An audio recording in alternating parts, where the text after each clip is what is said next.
All right, let's get this rolling. Didn't realize the microphone was already on. I turn this music down and we're gonna get this started. Hello everyone, and how's your Friday? I can see you. Beautiful day today. Yep. All right, so give me just 1 second to get this corrected. You can hear me okay?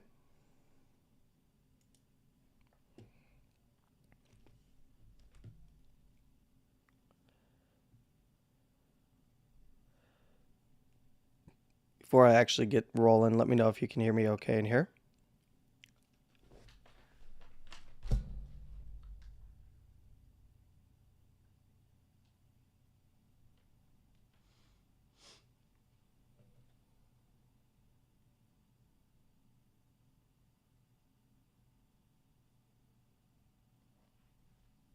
Excellent.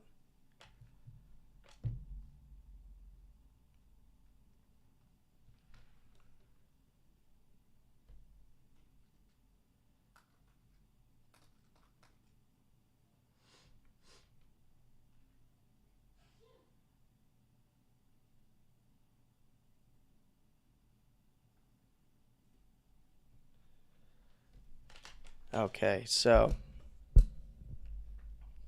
let's get this over here. We're going to switch to live stream view here.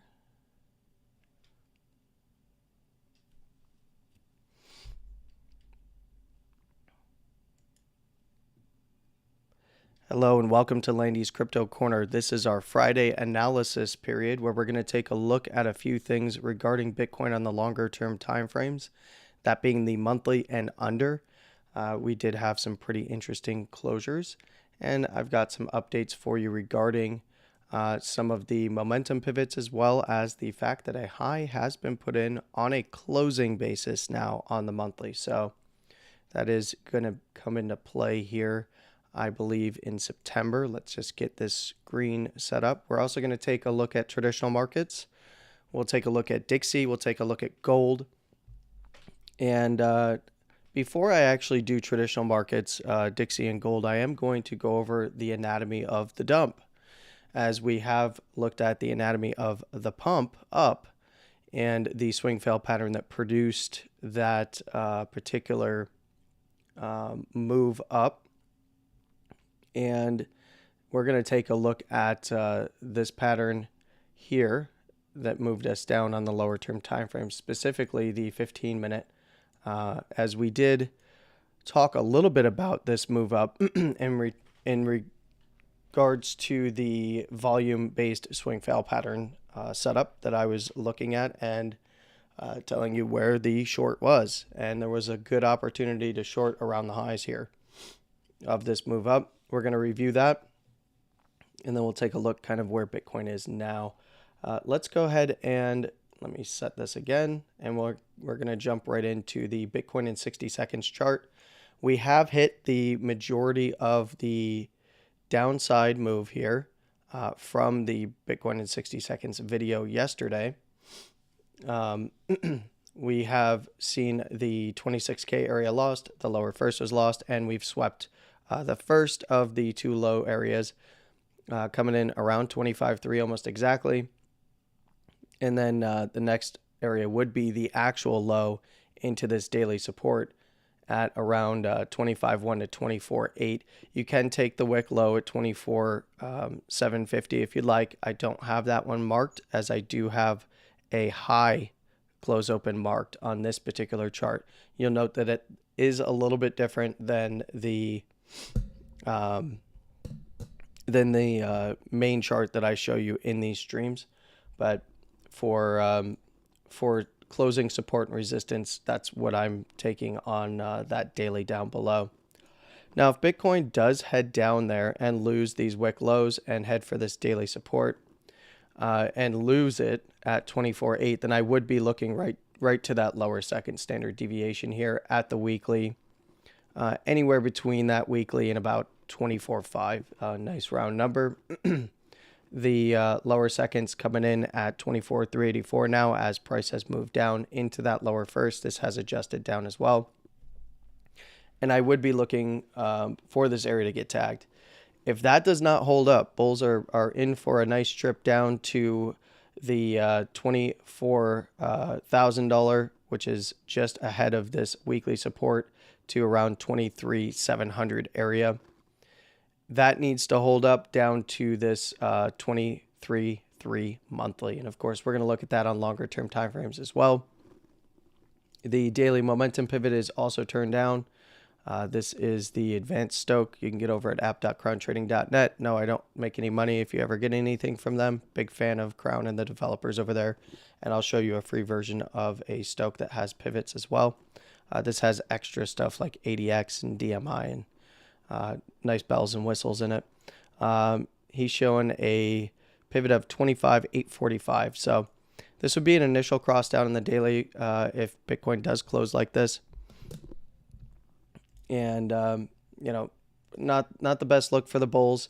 Now, I would say that something that I don't actually have on this chart, so we're going to go back to the normal stream chart that I show you guys. And that is that there is the setup here for some pretty nice bullish divergence. Because RSI got so low down in the bull critical, or the bear critical zone, sorry, it's definitely not bullish. You know, down to the SMA here, which is a 12 period simple moving average. It's 25,432. We've already seen that hit today. And, you know, this is going to move up provided the RSI closes above it. But there's going to be opportunity for some really nice bullish divergences all the way down to this critical area. And the critical area is at 21.5, just so you know. That is a big, big area. It's about $1,000 higher than that wick low, that really deep wick low here, which is 19.5. And the close there was at 20,003. I believe it was 20,300 or so, at 20,230. But 21.5 is this little stutter before the breakout here. So this was a bit of a demand zone here that was closed below, and right into this was the FTX dump off down here. And then when it went to break out, it stalled out and did not close above this high at around 22. I believe the wick high there was 22,800 or something. No, it's 21. It was 21,500. So that's where this order block kind of held on to over here. Yeah, the high there. Tried to wick through that area and then held on to this lower high over here. And then we saw it come back and retest even lower, grab some liquidity from this range over here, and then move up pretty nicely here, right to around where we're trading currently. So this is going to be pretty interesting going forward, guys, because it's right on the edge for the bulls. And if they don't want, you know, if they don't want they don't want to see this area, let's put it that way, or else they're going to be capitulating down to the very low $20,000 region. You know, most of this candle from the way up, these 2 or 3 candles from the way up have not really been, you know, the liquidity there is ripe for the picking, basically down to that 21.8, all the way down to even the $20,000 closing low there. So keep that in mind. If this area starts to fall apart, 24,750, 24.8, and we don't see things bounce at that monthly at 23.3 that I was just calling out, it's probably going to be a pretty bumpy ride to the downside. So now let's see if the momentum pivot from a very fancy paid indicator matches with this free indicator, which is the BA reverse Stoke panel by Trader Hali. Yep, 25,845. So very good. Nice setup developing in terms of bullish divergence. And I wouldn't be surprised if this area holds, that this pops up. This would be very much like what I was talking about prior, where I had mentioned that what I would like to see is for Bitcoin to come off the lows, come up, make a lower high, come back down, either a higher high or a higher low rather, or a lower low on divergence, come up, take this area out. And then that is, this would be the high to take out instead of having to go all the way up here and take out these highs, at 29.7 to that 30,200 by that weekly up there. So keep that in mind. Oh, I forgot that's the path tool. All right, let's go ahead to the 2-day, which is going to close today. And again, this is still fitting with one of my favorite setups. This, quite frankly, could still go very, very, it could still close below the lower second and get expansion to the downside. But this is following along with one of my favorite reversal setups. So there is still the chance there for the bulls. It's not looking good right now. But after closing through the lower second and third in this case, and then coming back down and retesting around the lows by the lower second again, that is something that I look for reversals.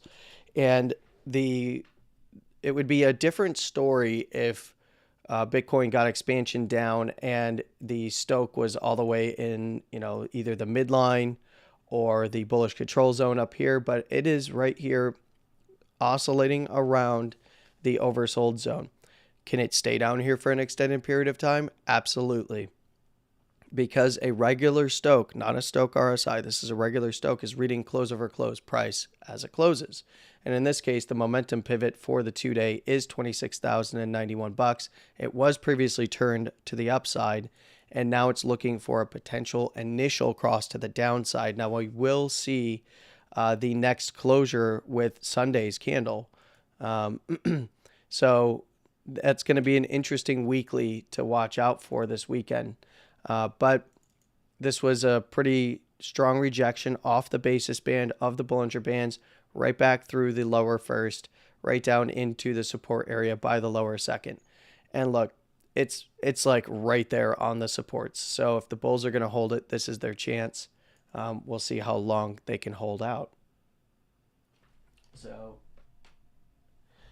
now the 3-day is going to be closing with Sunday's candle as well. So we've got the 2-day and 3-day, and the 3-day again, right there after the expansion through the lower second and third, and then comes back down towards the support area that it bounced from and is right there around the lower second. Now the lower second is coming in at around $25,000, even a little bit above there.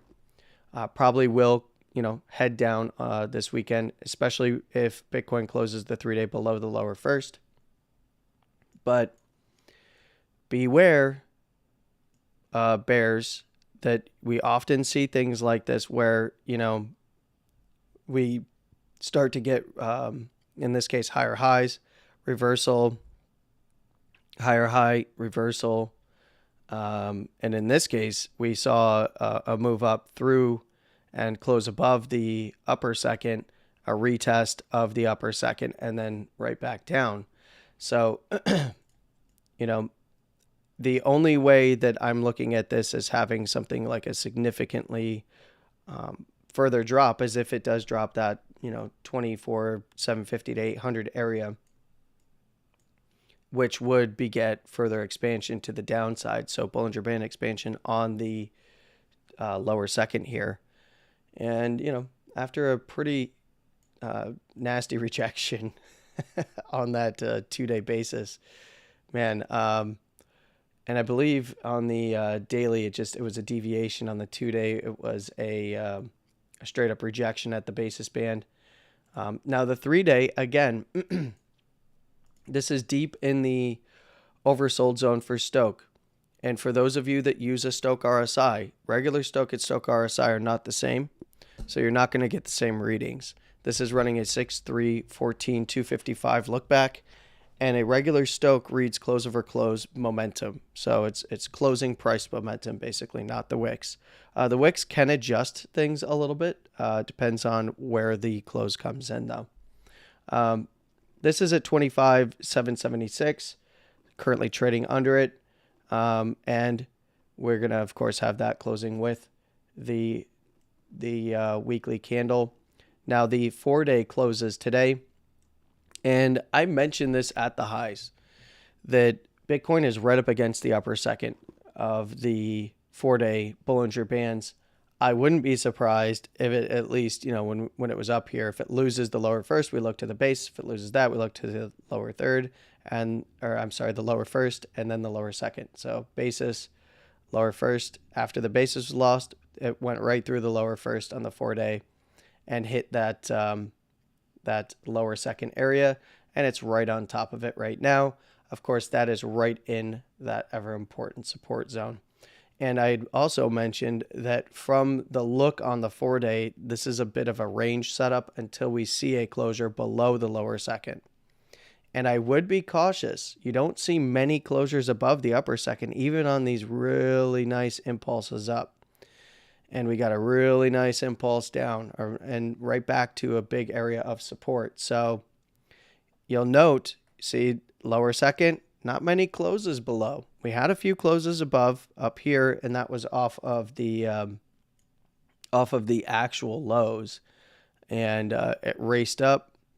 After a reversal, we saw a little bit of a move down, closed below the lower second and third, closed below it again, regained it, held the lows, and then started going sideways, regained, I should say, not really regained, the lower second and lower first expanded below price action. In this case, it did regain it. And then lower first, impulse through the basis to the upper first, and then right up to the upper second and third, and then rides that upper second, comes back down, finds support, drives at it again, and then reverses. So we did see this was a 4-day reversal. This is a big reversal. And then we get up here again, big reversal. And that was a much bigger reversal. Starts grinding up there again, reverses all the way back to the other side. Gets up there again, reverses all the way back to the other side. This is super important. And why is it super important? Because this is going to close today, and its current pivot is at 29,300 or so. I would expect this to be somewhere around where Bitcoin spiked, 28, probably a little bit higher than the spike high, which I believe came at 28.2 on this little run up.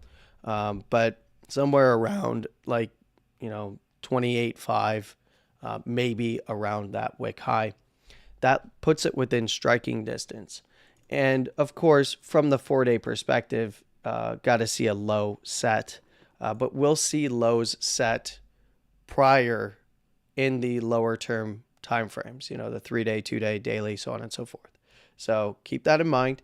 Now, if it does close below, it's not necessarily a death sentence, but it will be more aggressively angled to the downside on expansion, and likely to then probably try to ride that lower second down, much like it did over here, where it kept tapping on it. Actually, no, I should just point out this upside where it just kind of closed above, and then it's just riding that up before a nice reversal.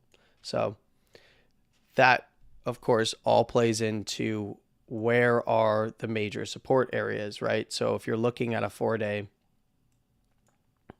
expansion down on the 4-day into this low side structure here at 25.1 to that 24.8, 24.750 area, not out of the question. And then that's where, if we did see closures below, you're probably looking at expansion down to of that lower second, slowly working its way down to around the 24.3 to 24.5 area, 23.750 to 24K, and then 23.3, so on and so forth. Now the 5-day is going to be pretty interesting because it is also painting the same general picture that the 4-day is painting. Now, look, I can't sugarcoat this. Closures below the lower second are continuation, at least for the next 5-day candle. So if we did see this close below there, this is also closing today, by the way. We're looking at least down to run this wick low area into these wick highs over here. So that's, at minimum, I'm targeting a test into the upper $24,000 region.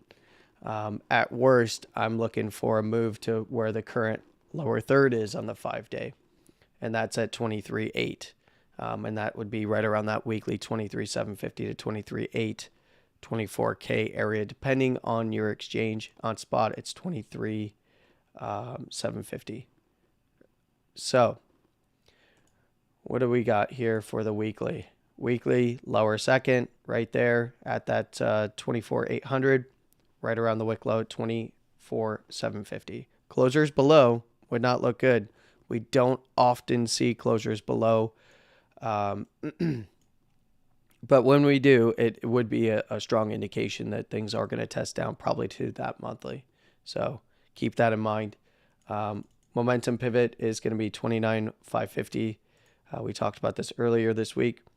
And we're going to see this 5-day. I'm sorry, the 5 day is not closing today. It's the 4-day, and the 2-day.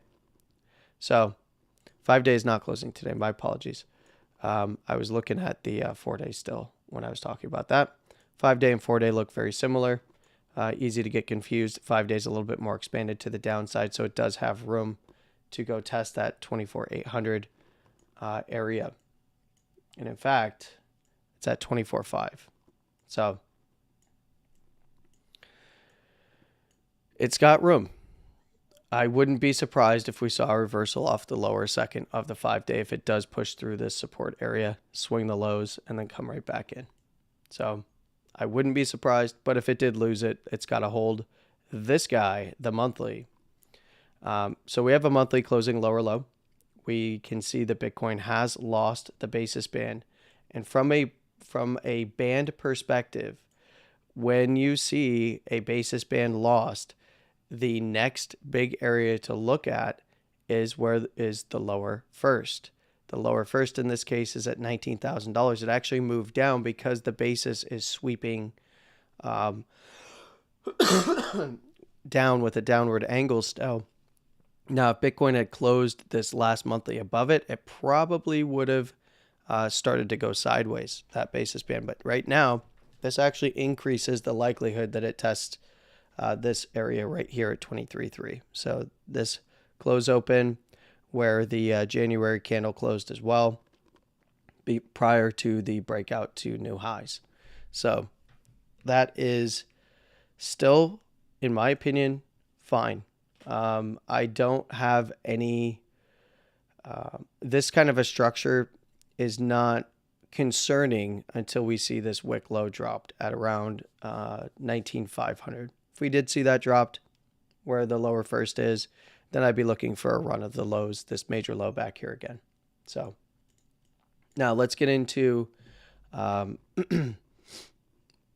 clues that Bitcoin was giving everyone. And on this move up, we talked about this on Wednesday's stream. Let's go ahead and get rid of the bands here. We'll throw on volume. That's really all we need. So when we look at the highest volume bar, there was the breakout from the lows that was breaking this structure here, led to the move up. That was confirmed on the hourly with a low set as well. And then big candles up. So when looking at the swing fail area, you can take the candle in the wick. And then the next biggest one was on the high. So that's up here. And you can see that everything was swing failing right in this area. And the high was put in right here. And we'll make this white so that it's easier to see. The high was put in after it was swinging around the high here. The high was put in right here at on the 29th at around 1:30 or so. Once that high was put in, it was retested. That was the swing fail setup at the highs. Now, this was the biggest volume that came in. So what you're doing is now, if you're in a short position from this breakdown up there, it even got retested. So you had a few chances to enter. When it comes down here, it does make a nice low on a little bit more volume relative to what was being seen. So it comes down here, it dips into this liquid zone. and we see volume come in. So now we've got another little bit of a swing fail area. So we will take that and make that yellow as well. It's going to get a little messy, but you got to be aware of how this plays out. Now we see it come up. We see a swing fail of this area over here. Now, there wasn't a lot of volume, but this came in on volume and created a little bit more volume, a little bit less volume than the low, but a little bit more volume than what we had seen prior. So this here, I imagine this probably faked a lot of people out, actually. Understandable, but this here, pretty clear rejection. Higher volume candle, big red candle, and then the very next candle comes down and swings right into this swing fail area. Now it gets bought up and tries to hold this area right here, which is the close open, this is the wick high of the highest volume candle on the move up. It loses that, steps its way down into this volume area for this candle and wick low, tries to bounce out, and then dumps right through it, and it loses the close open of the highest volume candle up. So once it loses the close open of the highest volume candle up, boom, down, down, down, down, down to its base of support when it comes to volume initially, which is this guy. This was a nice big volume area. And look at that, wicks right into it, bounces. There's also a few other areas of volume down here. You can see that currently price is bouncing off of this higher volume wick low. If I can actually mark it. And of course, then the highest volume wick low is already down there, basically right at 25,200. So you can see how volume has interacted with price and both created resistance and support. Look, when you break a high volume candle, you're gonna, in this case, we broke the high volume candle close here. It's a lot of lines on the screen, but we broke this high volume candle close here. And then what happened? It ran right down to the next area of highest volume on the lows. So that was this guy here. That was the most recent high volume area on the lows, right at 25,750. It tried to bounce. It wicked through a little bit, but it tried to bounce, didn't close under there. Once it did close under there, it tried to bounce again, got another closure, and then stepped it down to the next highest volume candle on the low. And now it's getting a little bit of a bounce, but where is it rejecting? It's rejecting at this higher volume candle low. So this is the easiest way to map out price action as it's happening when you see volume coming in and a move is getting rolling. Now you'll see a lot of people will use the VPVR and all these other things, and it's okay. I mean, you can use that. You can use the other tools that are in TradingView here, such as the fixed range volume as well for value area highs and lows. But when you're trying to determine a swing fail, they're not going to be good for that. The only way to determine a swing fail is going to be time-based swing fail of an area. So a 15-minute high volume swing low, 15-minute high volume swing low. Define this little range. We saw a high volume on the 15-minute highs that broke out. That then formed the high up here. And then we had a swing fail area there. Once this was a perfect short, by the way. Not only was it a perfect short, but you got the retest later. What a beautiful trade. Now, of course, I was taking profit around these. I'd still take profit based on all of the things that I'm pointing out here. And then I usually let the rest of the trade ride. When things were found as support down here, took profit. I did reload a little bit on, I was a little late to it, but I reloaded somewhere around here when this got rejected. Again, the closes never passed, not even this wick high, I don't think, did it? No, it was this high right here. It didn't pass, even on a close. And the rejected, got a nice bounce up, and then just kept getting high volume candles down lower. And here's how you can map this out when a move is ongoing. for continuation when you are looking at swing fail volume patterns. So you see that we got some really good volume on the way down. So the highest volume low candle was set here on the way down. Let's go. So where is he? He's right here. You'll see that there was a little bit of a pit stop on this candle.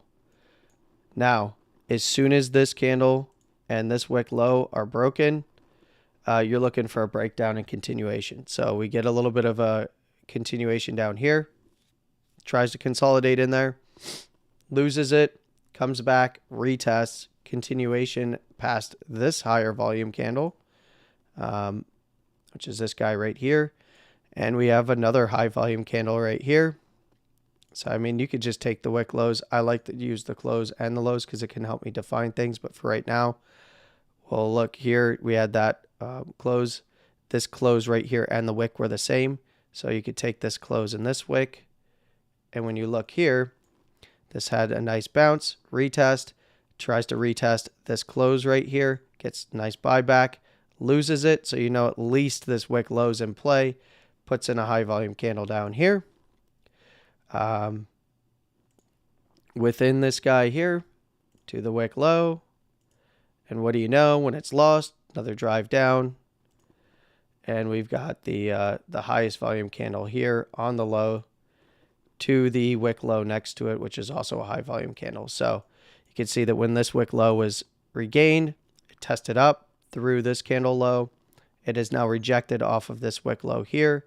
If it can find support in this area at 25,550 down to this close open low at 25,300, then I would be looking for it to then try to work its way up through these areas. Now you can mark them in different colors. You can do whatever you want, but this was all just to show you that you can map out continuation. So the next few 15-minute candles go sideways, holding this wick, loses it to this wick low. So sideways on a close. Then it's trying to swing this low. It did close below, but then set a new low on high volume. Bounced back into this area. And because we have this wick low, which also has a close open on it, we see the rejection of it right there. We see it holding this close open, retest, reject, down, down, down. So this is how you can gauge movement past the higher volume candle, so on and so forth. So, yeah, I hope that that kind of helps out a little bit there with some of the anatomy of how this, came down the way it did, and how you could easily gauge the high and the swing fail up there, even on the retest, and then back down for continuation below its consolidation area. Now, let's go ahead and take a look at traditional markets, Dixie and gold real quick, and then we'll come back to the monthly. Well, we can go ahead and talk about this monthly.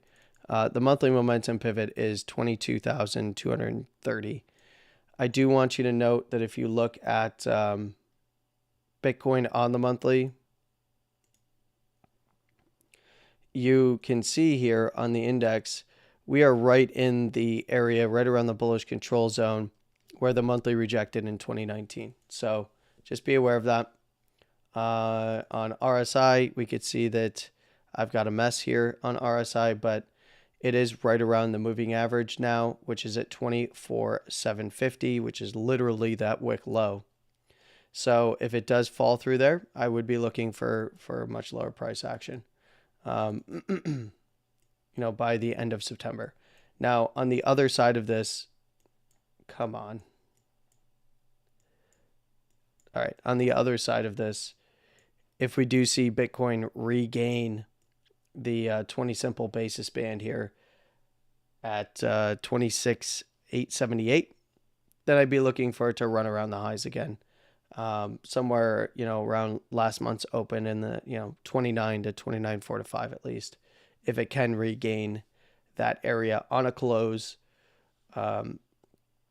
it's still inside of that 27 24,750 wick low. So just be aware of that. This is looking more and more like the setup that we saw back in 2019 back here. And of course, it is a lower high in the monthly. I know that some have said like, oh, well, this was a little bit of a high and this was a high. Nah, I'm taking closes. In this case, this is a closing high now set in. But do not be fooled. If it holds that wick low, it's fine. Or it can even test down and it holds it on a close at 24,750 or so. In this case on index, 24,770. Then nothing doing. It's probably going to go sideways and mess with everybody for a bit longer. I think traditional markets here, if we go over to Dow, has, yeah, Dow looks ugly. This looks like it could become a lower high. I mean, it did set the high already on a closing basis. What's momentum looking like? 34,201, not too bad. You know, still above the basis here. If it loses the basis here on Dow, then I'm looking back to the supports down here. You know, somewhere around 34.4 to 34.5 around the lower first and the support down here. If it can maintain closures above the basis, which is starting to flatten, I believe. On the next open, it will flatten at least. And that is at 34,794. So basically 34.8. Above there, it gives it a chance to run its wick highs around this low up here, which it did hit in between yesterday. Yeah, Thursday, it did hit this low, which is what we were looking for at 35.65. It came just shy of it when we were talking on Wednesday. And if it can take that out, I'd be looking to the upper first at 175 to 200, somewhere around this gap fill, which is actually a little bit higher up, 273. So I'd be looking somewhere around there, around these highs. If it can get through there, then I'm targeting the highs again up here at around 35.5 to 35,600 or so. It looks like it still has the opportunity to do this. The 2-day likely going to turn upon open next week. I believe it's mid next week that the 2 days gonna no, today would have been the day. So at open next week we will see this update 34,509. It doesn't look like it didn't make it there. It did swing it around the basis. So we'll just have to come back to it and check it out. The upper first is also going to move somewhere around that area at 34.6 or so at the lows. The high side of the lows, I should say. Now the weekly, you know, I said this before, this is a bounce off the basis. And a lot of people are like, lower high distribution. Like, have you looked at the weekly? It's looking like a little bit of a deviation, yes. But it bounced off. And it's headed back up. And yes, it rejected the upper first. I'm not concerned about anything on Dow until I see it drop this weekly wick low at 34,000. So, looks fine. Monthly, you know, nothing doing yet. High would be put in on any close below 34,369. Nice. Gotta love all the 69s that always come up in traditional markets. And people say crypto's a meme. Basis band is where I'd be looking next at, you know, all the way down at 33,270 or so. Looks fine. I mean, monthlies, is it cooking? Yeah, but this got a beautiful upside slope above 33,891. So actually, you know what? If it loses that, or if it headed to that basis, 33,891 is very close. It's right around that wick low. So dropping that wick low would turn the monthly down. That'd be a macro lower high. In this case, this would make this, well, this would be a macro high that was put in between these 2 points. And that would be a double top, confirming this as the macro high, rather. So you got a major high, becomes a macro high between the two. That's where that would happen. As it stands right now, not too concerned about it. Man, I talk about traditional markets and people just leave. And you guys over in the other stream work in traditional markets, which is funny.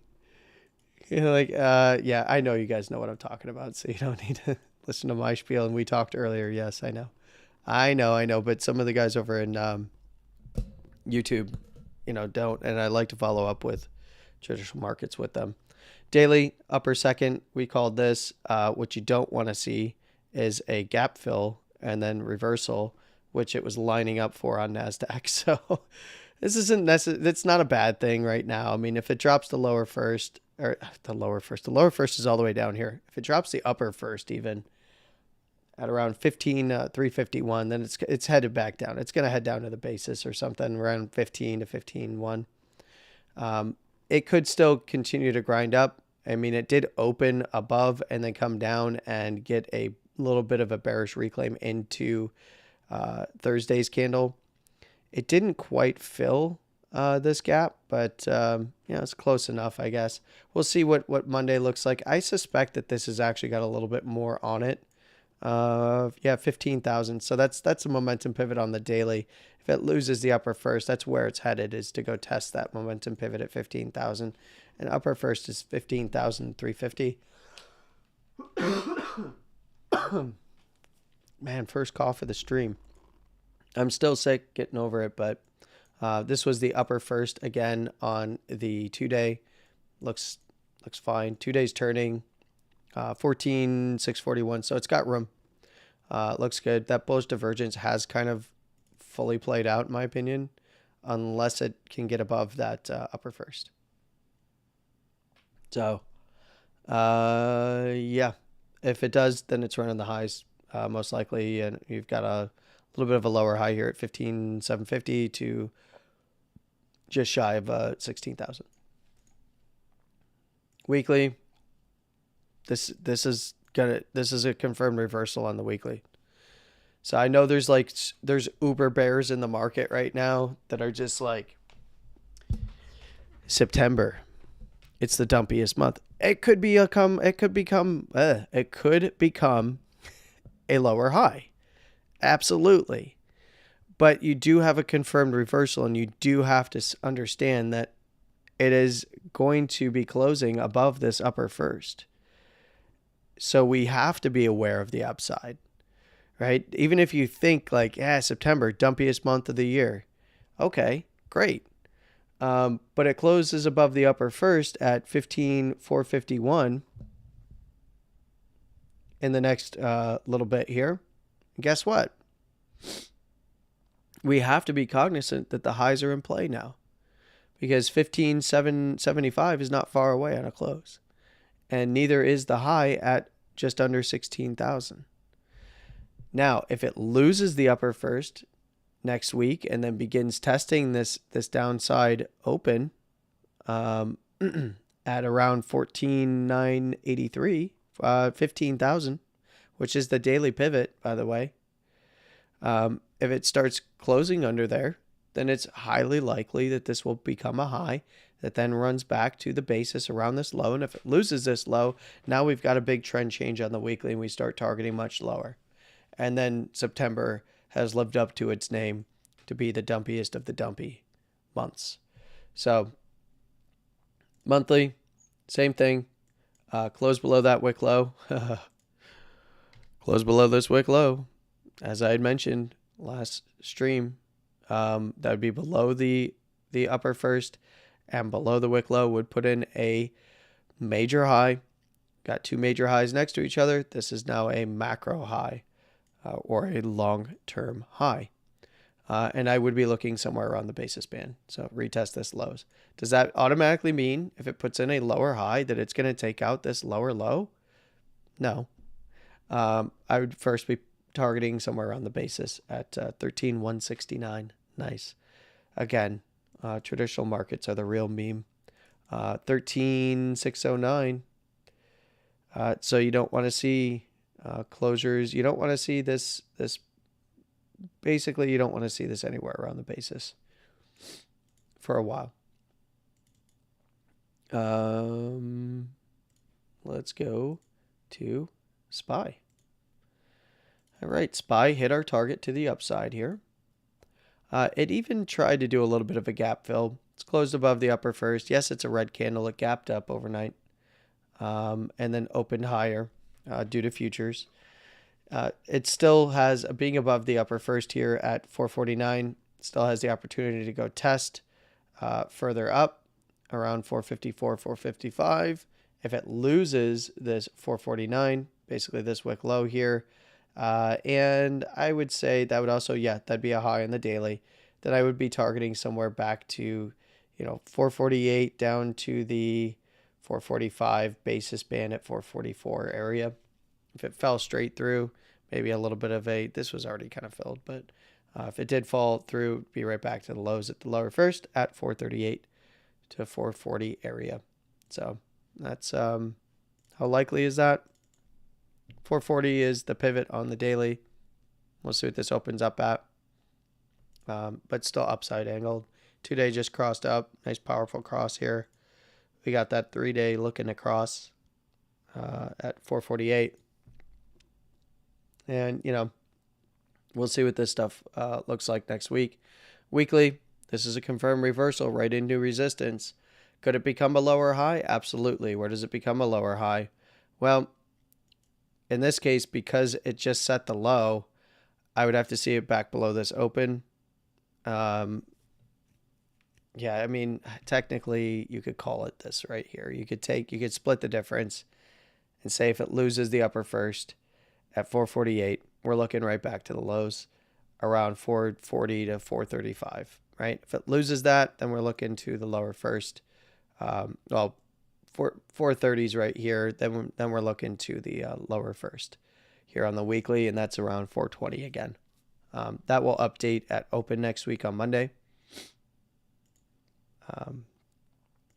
But other than that, look at that upper first. Right there at 440 on the monthly. The monthly momentum pivot, it's 412. It's, not far away, but being above it is fine. That's what you want to see.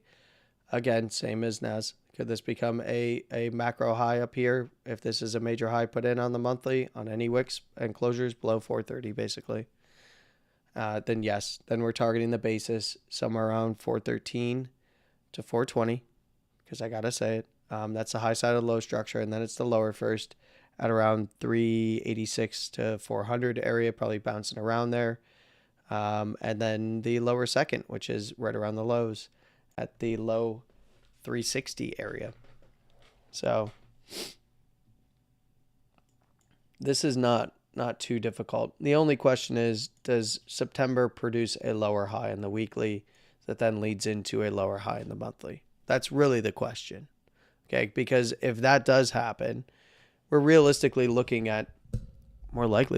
realistically looking at consolidation, because once shit starts getting really wrecked, they're going to turn the money printer back on. Unemployment just went up, big miss on the pump up. By the way, like I said on Wednesday, the pump up on Bitcoin had nothing really to do with the exacerbation of the move up. Only happened after the fact with the ETF news. Like, everyone knew that the ETF was going to get delayed. Like, the court case information didn't even come out until after the move was already on for Bitcoin. It was already breaking out to the upside and was somewhere around 27.2 to 27.5, that monthly to daily level I always point out. And, Dixie had a nice move right back to the top side here. Man, what a nice move. Right back here to the upper second area, right around the highs at 104.25. If it can push up, I would still, this is a higher low. What do you know? If it can push above the wick high here by the upper second, which I'm not too confident in, maybe a close open and then it gets up there, I'd be looking for it to run this high over here. Now, momentum is still turned against it, 104.33. Could get a little bit of a momentum reset there, 104.25. Coming into Monday. Yeah, that's kind of what I'd be looking for. A little bit of a momentum reset on the daily. 2-day Yeah, 2 days saying that opportunity to run this high here at 104.79, nice. Into this high side structure, the high side structures up here is still available, still above the upper first. We hit our primary downside target that I had on the daily anyway at the basis at around 103. So yeah, that wick low came in at 102.93. It even went past my target there. But 104.22 on the 2-day. That's closing mid next week. So there can be a lot of price action movement within that 2-day candle. So this is still a little suspect. And then now we're looking to the 3-day. 3-day still pressure up above 103.75. And that will be closing after the 2-day next week. So this could still have some further upside to go run this area around its upper seconds. It can run it a few times. Now in the 3-day, the upper second is right there, in a very rejective area. So I would be favoring reversals in and around this high here to the next high, right? I got to give it some room. Dixie can pump because of external factors. So but I would be looking at this as a little bit more of we could be seeing a top coming in soon, basically is what I'm trying to say with Dixie. Now the weeklies though, still looking nice and upside. I told you about that breakout, that meme trend line breakout back here. It was like one of two ways it was going to go. It's either going to break the top side of the meme, or it's going to break the bottom side of the meme. And it found support on the bottom side, broke the top side, upside move, broke this lower high right here, had the higher low to lower high on the weekly. So you had your little seesaw pattern, your Z, if you will, to the downside, your sad Z. And this is not the most inspiring candle on the weekly when you're looking at a perspective bullish evening star. It's not the most inspiring candle because if it does get closed back within in the next weekly, it's likely to go test the bottom side of the evening star. And if it breaks down, it's a reversal. So next week could even wick up to the upper second. But if it closes anywhere inside these wicks here, especially the evening star wick, or doji, whatever this turns into by the end of today, then it is a reversal setup. Doesn't mean it's going to reverse, but it is a reversal setup. Monthly on Dixie, this is the concerning thing for bulls market wide, and that is 104.31 on the monthly as the pivot, and it's like 10 cents away. Dixie tapped on the lower first on the monthly, so it could run significantly harder up to the upper first with ease. And we've already talked about this area when looking at the daily highs above the 105 region, 106 region. We got 107 there. Now, I do think it would stop somewhere around the upper second at 111 based on this particular setup as we look for,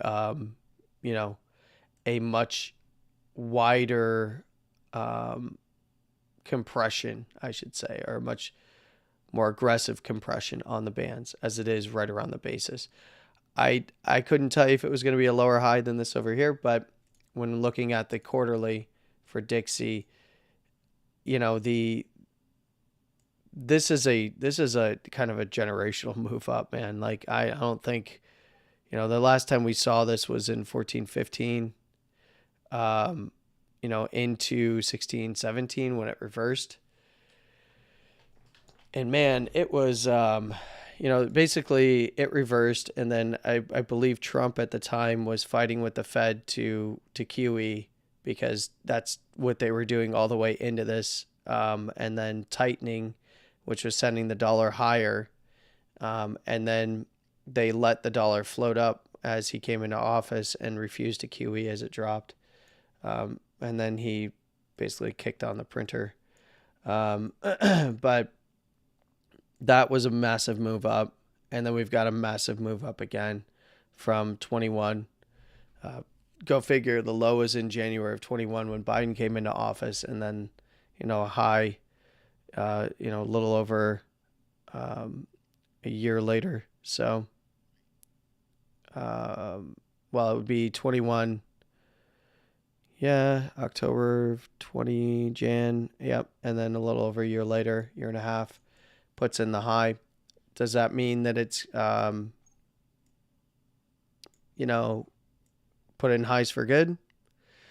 I mean, it is a macro lower high. So from the quarterly here, quarterly is turning down. End of September, by the way, 110 is the number to beat for the quarterly. That's a big thing for the quarterly to turn down. Oh boy. I've only seen it a few times. The last time we saw it was back here in 2020, right? And then the time before that was 17, big drawdown. We saw the turn down in 2010, and this was already coming off the lows. The last big one, or the biggest one, was 02. Boom, down. So just be aware. The setup is there for the market to completely wipe out the bullish sentiment for a while, but you're going to hear a lot of screaming and yelling if Dixie does pump up and the markets fall apart in September about like, told you so, recession, recession, recession. Meanwhile, they're ignoring the fact that the Fed has a whole program set up to save these banks, and is willing to swallow up all the regional banks to do it. They don't mind consolidation, that's for sure. Let's go ahead and look at gold. Gold hit our targets. Yes, it did. Well, okay, I'm going to act surprised, but I'm trading gold as well. All right, so it hit our upper second standard deviation target that we've had for a little while. It's probably putting in a good high here. And, it got this low up here. Well, I guess it didn't here. 10. Man, I'm doing this every time because every time I'm coming right off of Dixie. And that didn't sound right at all. 1953.55. There, I said the number. Happy now. For me, I'm happy now. That's what I meant. It did get filled for me around that low. It must have been a little bit different for the exchange that I was trading on. But I got filled as an exit order. So this is, might be putting in a high here. I mean, generally that's what you're looking for. But if it holds the upper first at 1932 to the basis, looking good. 1914 is the basis. Daily's at 1921. Upper first is at 1932. So it's got a little room to spend time up here, unless it takes out that upper first and the momentum pivot on the daily. But again, just like Dixie, the 2 days pressure up above 1893. The 3 day is pressure up above 1897. The 4 day is going to become pressure up above, fully confirmed pressure up sometime mid next week if gold can close above 1931. 5 day is turning up 1921. That's closing today. And the weekly 1921, of course, closing today for gold. And it will open on Sunday. So, looks pretty darn good for a potential low to be set, and at least try a little bit higher. What does that mean for Bitcoin and altcoins? Don't know. They're not really playing ball right now. Bitcoin led the pump up, off the actual lows, and then, decided it was going to stall out and do a little bit of a screwing around at the top here. So, 29.5 is, that was a huge area that I had been calling out on this Bitcoin in 60 seconds chart. When Bitcoin was up here playing around this wick low. Man, this is the 5 day. What am I doing? When it was this wick low of the range to the wick low that went past it and closed all the way up here. That was Jerome talking that day, I believe. that was the defining area, and now that's the pivot for the weekly. Of course, this is going to update at the end of the week, so if Bitcoin can hold these lows, man, that's a mess. When you zoom out, I'm so zoomed in on the Bitcoin in 60 seconds videos that it's not quite that as messy, but if it can hold this area, great. I think as soon as it takes out this wick high at the basis, 28.2, that's that monthly level, then I believe races on at least to 29, maybe even the upper first here at, that's actually 29,895, so almost 30,000. This is going to update and move down. Lower second is going to move down. Lower first is going to move down if Bitcoin closes below the lower first. So I would keep an eye on that. That's 26.5. So when you're wondering why I call out certain wicks on the Bitcoin in 60 seconds videos, it's because I do look at the other time frames and kind of weave that in on this daily. So when I was talking about, if 26K is lost and the lower first, then I'm looking at, which was at 25.8, or no, it was 5 to 6. Then I'm looking at 25.3. That got ran, 25.2, and then the dailies. That's why I'm talking about that stuff, because I go through the higher term timeframes and check before I do the recording. So I don't care about the 2 month chart, Bobby. I know that a lot of people making a big deal about it. I will look at it. It was a rejection at the basis. This is to be expected. We have been rejecting at the basis area. Did, kind of close above it, but this is normal. Lower first has moved up to 18,000. So that is, and we are seeing compression. And this is where the 2 month is not going to be as relevant to me or you right now, until we see this turn. If that makes sense. I'm not trying to step on anything that you're trying to say, but it doesn't matter to me. This closure didn't matter to me because I knew it wasn't going to turn, if that makes sense.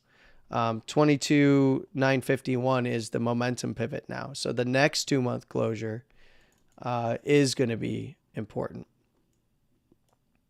I hope that makes sense. So, the closure at the end of October.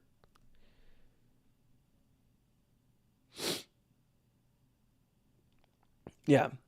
The big thing is that because we're not seeing a momentum shift yet on the 2 month, I'm not really interested in it until we do see it.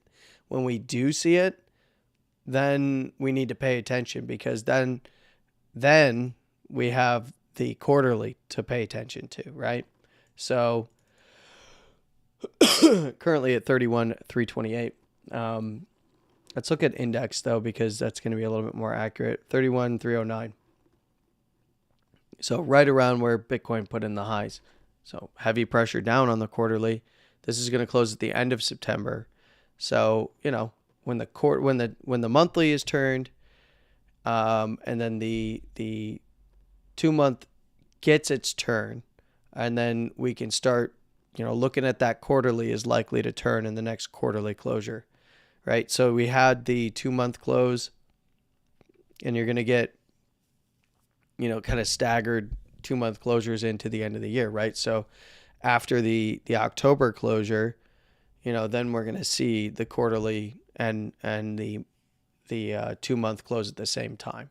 So the last time that we looked at the 2 month, the reason why I was putting so much emphasis on it is because of the momentum pivot getting close, and being right on top of it. But because we haven't seen anything change since then, I'm not as interested. I mean, the momentum pivot did,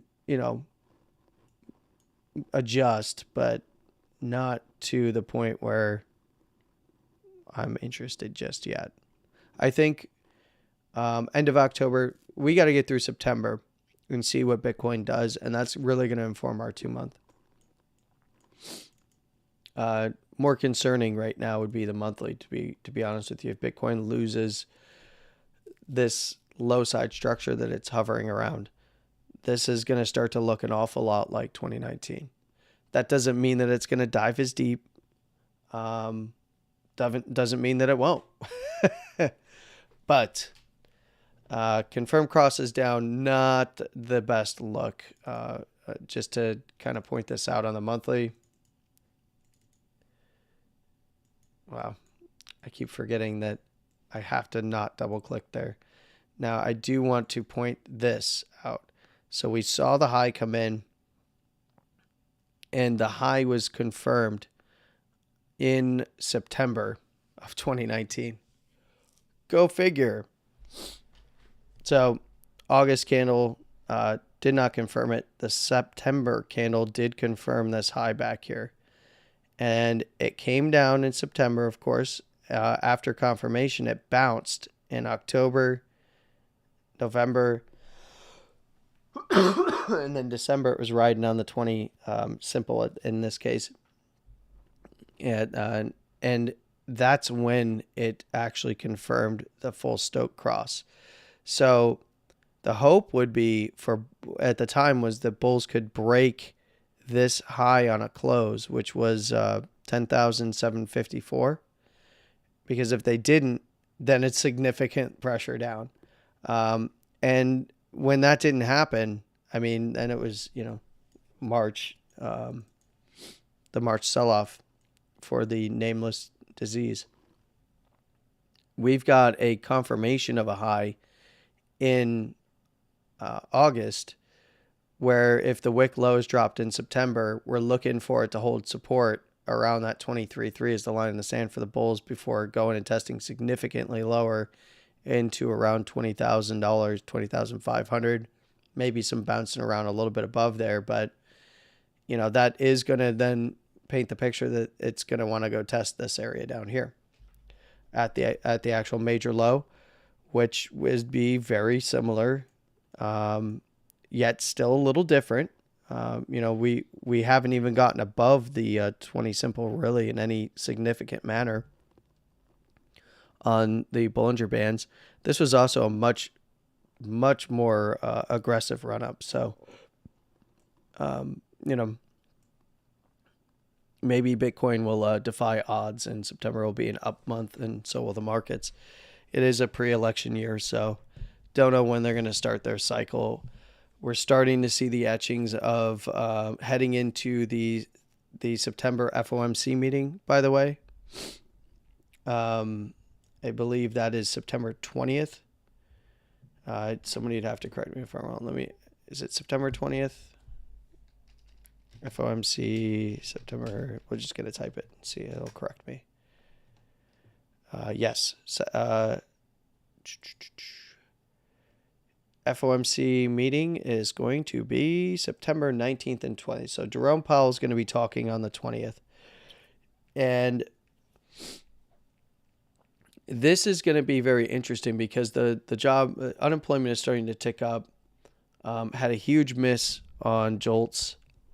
And, the market, we're in an election year running into 2024. So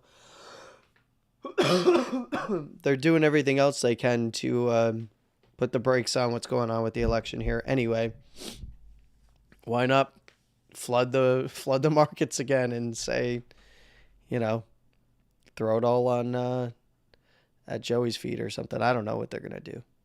But I do know that they can't keep rates high for much longer before things really start to break. That's what I do know.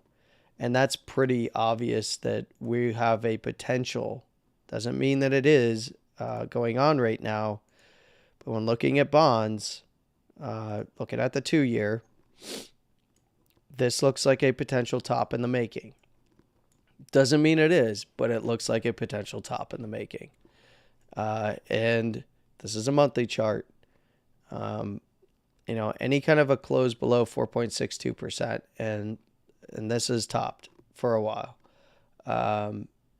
Unless something crazy happens. 5-year. Looking not quite there yet, but this could kind of trudge along with the 5-year. So that isn't quite toppy looking just yet. And in fact, it turned back up. Did the 2-year turn back up as well? It did. That's a little bit scary. So you're kind of hoping for a top That's what I'm trying to say. I'm looking out for you guys. You're hoping for a top on these. Likely a lot of selling for liquidity is what's forcing this up. 10-year. So 10-year did close on a new high, so the wicks are available. And I do believe that the 3.943. If they raise rates again, then this is going to make a new high, most likely. 30-year had a nice move back up. It did, it did fall, but it's getting into the area where it's going to become toppy. Like, I don't see, it's right up against an order block too, but that doesn't really matter in the bond market for yields. But a lot of selling.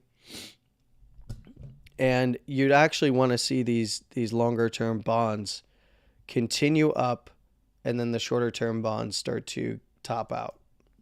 Right? That's where you get your yield curve, where we right now have an inverted yield curve. You want to see that reversion happen again. So that would be scary. It's looking kind of scary on the yield side. And what it is a lot of exiting of for liquidity right now. And that's one of the reasons why you saw the dollar pop back up. So coming into the monthly close. And yeah, so with the dollar popping back up, you see yields rising because money's coming out of bonds and going into dollars. So always remember that it's an inverse correlation with yield, right? So when yield is going up, that means that the bonds are selling down. And, the dollar then strengthens. So, yeah. You guys have any questions in there?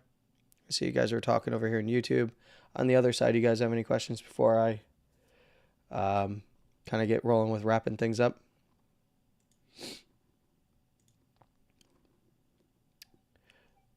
Yeah, Jimmy, can you... Some of them, they can't talk. They're from a different office. That's why.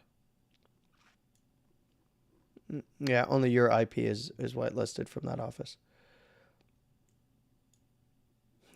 Good explanation of the breakdown on Bitcoin. Thank you. How about you guys over in YouTube land? If you're in YouTube, go ahead and hit like on the video so it actually gets shown to people. That'd be much appreciated. If you are in there and you have any questions, go ahead and ask. Hi, Spin. Thank you, sir. Let's see. So who do we got? We got Spin, Bobby. We've got Mr. Large changing his name constantly. We've got Ivan. Hello, Ivan. Hello, Mr. Large as well. We've got Jedi. Who else do we got in here? No one else? All right. So what I'll leave you with is this. Now that we've seen a little bit of a short-term low come in on Bitcoin, turn on the volume and use spot. Use spot for this. Why? Derivative contracts and can get wiped out and completely mess up your swing fail patterns. So when you see a big zone of interest, you just take I don't care. You can take the wick lows. You can take the close opens. You can make your chart a mess. I tend to make my chart a mess because I'm tracking continuation and reversals. So we've got the low in on a close down here. If this is lost, where's the next big wick low? It's not much further down. So it's literally, it's right here at the support, right? So it's got one final area that it can swing.